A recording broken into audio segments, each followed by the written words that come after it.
What's up, y'all? And welcome back to another day of Vlogmas. Happy Monday, y'all. So today's video, I decided, listen, I woke up this morning and I was craving some white hot chocolate and I didn't feel like getting in the car, driving to go to Dunkin' Donuts or Starbucks to go get it. So I'm like, you know what? I got the ingredients at home. Let me make some. So this is literally all of the ingredients that I use minus one that I'm gonna show you later on in the video. So let's go. First thing I did was measure out 2 cups of my favorite almond milk from Trader Joe's. We're not a completely dairy-free home, but we try to minimally use dairy whenever we can. So I literally just poured that into my pot and I brought that to a boil. But first I am going to add in a cinnamon stick because it just gives the vibe. I'm not sure if this is how they make it, but this is how I'm making it. And if you know, you know. I've been obsessed with this vanilla bean paste since I got it from Trader Joe's. So I'm gonna just put just a little dab of that. Not too much, nothing too crazy. Stir it up and bring that to a boil.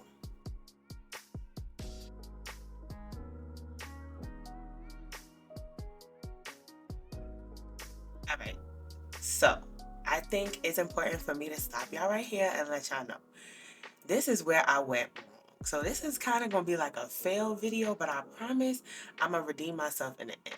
So I was going to do a double boil method with my chocolate chips, and that's where you get a pot of boiling water and you put some type of glass bowl on top and you melt the chocolate in that, because if you don't know, chocolate is real iffy and it just needs to be at the right temperature, otherwise it'll burn. So I thought, like, let me just do it like this. Let me say this is my first time doing this. And I used a pot that was bigger than my bowl, and you guys are gonna see how that ends up hurting me, and that's probably where this goes wrong. So if I have any advice for y'all, if you decide to try to make hot chocolate from scratch at home, definitely use a pot that is smaller than the bowl that you're using, because this just kind of started a domino effect of things just not going right. But the Virgo in me was not about to let this be a fail video, and I was already too committed. Y'all see the milk going in the back? I really wanted hot chocolate, so I ended up dumping out a batch and then starting all over, but y'all see that. Just hold on. So y'all see how the bowl is like, it kind of got a little float thing going on? Yeah, that's not what you want. Back to my milk base. It's coming to a nice boil. I'm just kind of stirring it, and I'm going to have this on a low, slow boil until that cinnamon stick opens all the way up. And then I'm going to just turn the fire off and just leave it over the stove so it can stay warm. This is the type of chocolate chips that I am going to be using. And I don't think that the chocolate chips were the issue. Again, I think my whole pot double boiler situation is where I went wrong. So I am just going to take about 1.5 cups of these and put into this bowl. So if y'all pay close attention to the water boiling, y'all see how, mind y'all, I promise you, it is not a lot of water in the pot underneath. But as it starts getting hot and boiling, you see it's like boiling over. So it was like spilling onto the stove and like doing that whole little sound. And I don't really like that. So I couldn't even stir it properly. I had to like hold it real still. And as y'all see, it was melting. Everything was going good. So I was willing to leave it like that so that I could get the consistency I wanted.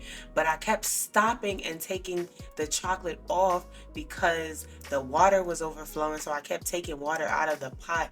And I guess me constantly taking that bowl on and off the fire was messing with the temperature of the chocolate. So it wasn't melting properly. So as y'all see, now I'm getting like this cakey consistency, and I thought like, okay, maybe it's not melted all the way, but no, y'all, as it stayed on there, because I had taken it off and on so many times, it just got more cakier and more cakier, and like it never melted back down to that creamy melted chocolate y'all seen in the beginning, and it literally just became like a crumbly mess. So I ended up literally just scratching that, throwing that out, and starting all over because I was too committed.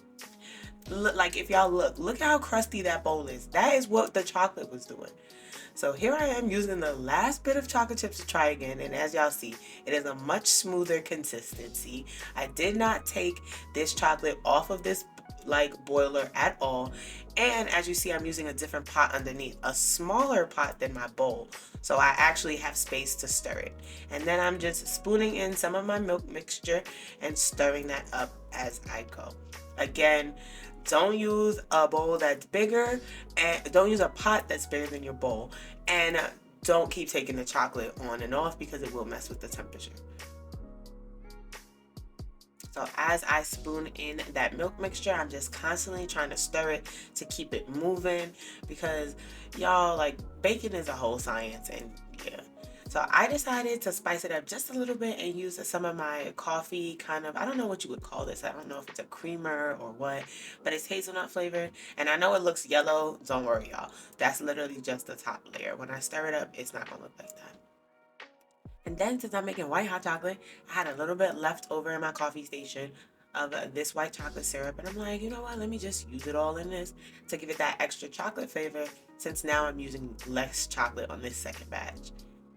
Just as I promised. Once I started up, that yellow color went away. Don't really know what that is or if that's supposed to happen. Again, y'all, this is my first time making hot chocolate from scratch, and as y'all see, it was a struggle. Something that was only supposed to take like 10 minutes ended up taking like 25, and I was too committed, and at this point I had used a whole bag of chocolate and I was just over it. But it turned out perfect, and voila, there you have it. A fresh cup of freshly made white hot chocolate. Granted, took a little bit of time, some trial and error, but 30 minutes later, we had a nice warm cup of hot chocolate. And if you know, you know, y'all. Guess who found a little clear mug? If you watch my mommy and son shopping vlog, I was looking for a clear mug like this, and y'all, I finally found one, so I'm hyped. And there you have it. So that's pretty much what to do and what not to do in order to make homemade hot chocolate from scratch. You don't have to use white chocolate chips, obviously. You guys can use whatever chocolate you want. But that's all I got for y'all. Peace. See y'all tomorrow.